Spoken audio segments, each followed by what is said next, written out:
स्वागत है आपका मेरे इस चैनल में। मेरा नाम है रेनू और आज की इस टॉपिक पे हम बात करेंगे कर्म के बारे में, जिसे हम इंग्लिश में कर्मा भी बोलते हैं।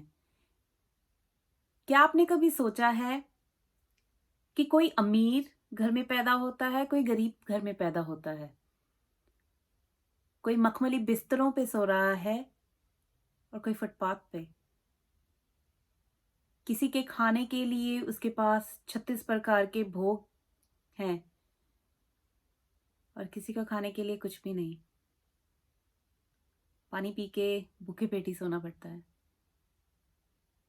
क्या इसमें कर्मों का योगदान है, डेस्टिनी का योगदान है, या भगवान हमारे से नाराज है? और इस वीडियो का पर्पस आज यही होगा कि हम कर्म के बारे में जान सकें।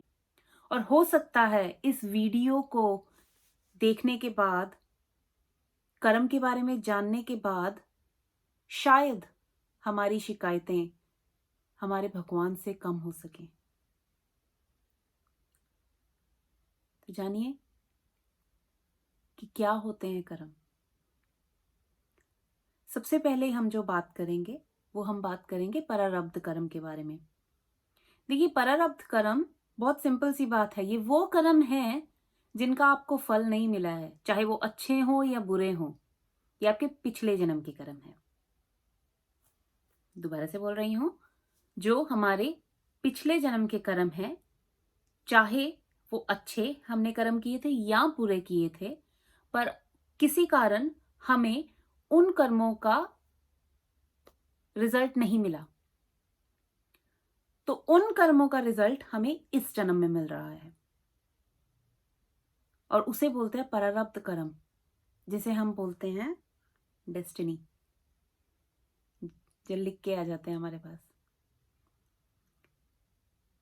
तो हो सकता है कि पिछले जन्म में आपने इतने अच्छे कर्म किए हों कि आज बहुत सुखद जीवन जी रहे हो आप, और आपने किसी का दिल दुखाया हो जिसके कारण आज आपको दुख मिल रहा है। देखिए, ये जो है ना प्रारब्ध कर्म, जिसे हम बोलते हैं कि आपकी डेस्टिनी, जो आपके प्रारब्ध में लिखा है। अगर आपका जो आपके पूर्व कर्म के हिसाब से जो आपको रिजल्ट मिलना है, अगर उसमें लिखा है, आपके प्रारब्ध में लिखा है कि आपको एक सुखी विवाहित जीवन मिलेगा, तो आपको मिलेगा। उसे कोई नहीं रोक सकता। हो सकता है वो आपकी गर्लफ्रेंड या बॉयफ्रेंड के साथ ना हो, पर आपको वो मिलेगा। तो हो सकता है आपको गाड़ी मिलनी हो।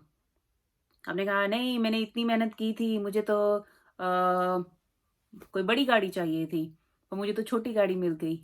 तो आपके प्रारब्ध में वो छोटी गाड़ी थी, तो आपको मिल गई। मेहनत करना नहीं छोड़ना हमने, फॉर श्योर हमने मेहनत करनी है, पर जो आपकी डेस्टिनी में जो आपको लिखा हुआ है वो आपको जरूर मिलेगा।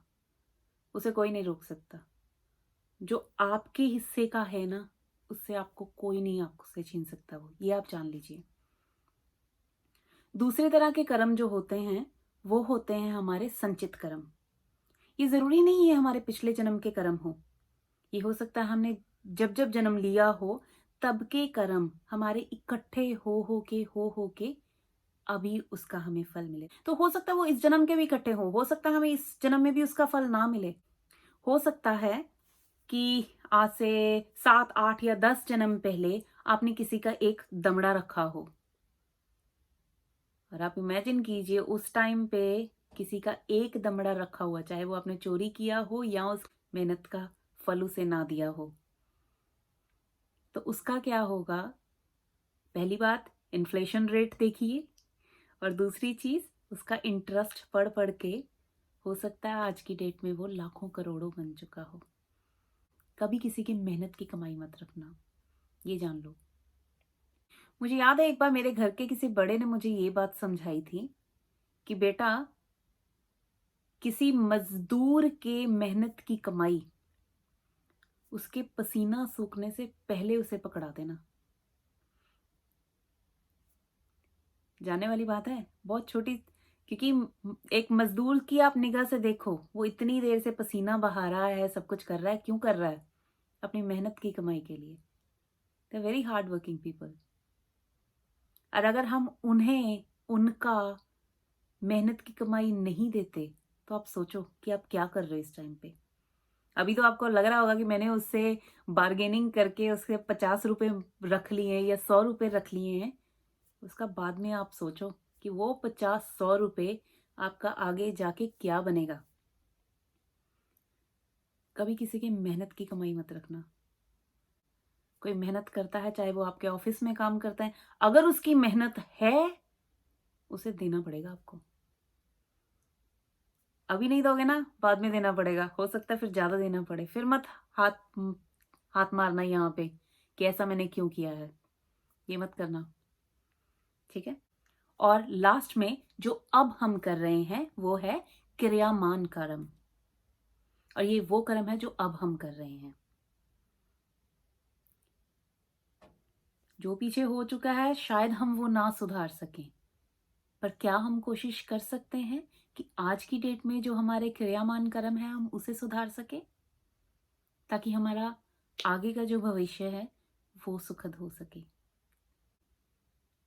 अब एक और चीज, मैंने अभी तक आपको जो भी चीजें बताई हैं, चाहे वो संचित कर्म हो गए, चाहे वो हमारे परारब्ध कर्म हो गए, मैंने उनमें एक चीज कॉमन आपको बताई है कि शायद हमें वो याद ना हो। क्योंकि सभी ये चीज सोचते हैं कि यार मुझे तो याद नहीं, पर मुझे उसका फल मिल रहा है। देखिए उसका वे आउट है।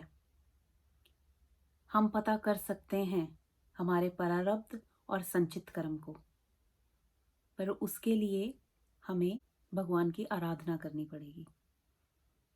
आने वाले वीडियोस में हम इसी के बारे में बात करेंगे कि किस तरह हम ये सब क्लियर करके इन सब जो विशियस साइकिल है, जो जो एक चक्र है, कभी ना खत्म होने वाला चक्र, उसे हम कैसे तोड़ सकते हैं। इसी के साथ मैं आपसे इजाजत लूंगी। धन्यवाद।